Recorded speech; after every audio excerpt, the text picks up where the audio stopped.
All right, there is nothing worse than creating a beautiful opt-in page and then seeing here on the top, squeeze page opt-in system.io or whatever it says there. This is not looking professional and we want to change that. So it's very easy. You go to your funnel, you go to your squeeze page or the page that you want to change this. We're going to go to edit. We're going to go click on settings. I'm going to go all the way down. And this is the title that is going to be shown here on the top. So we want to call it what it actually represents. And now if we're going to look what it's going to say, it says exactly what I want it to say. Now, as you can see here, there's a little picture in front. If you don't want to have the system.io logo here, this is also a very easy way to change. Let me show you.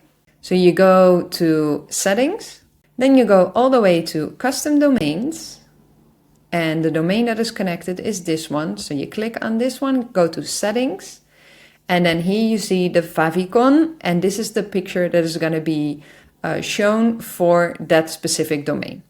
Easy peasy, right? If that was helpful, please give a thumbs up and hit subscribe if you haven't done so yet.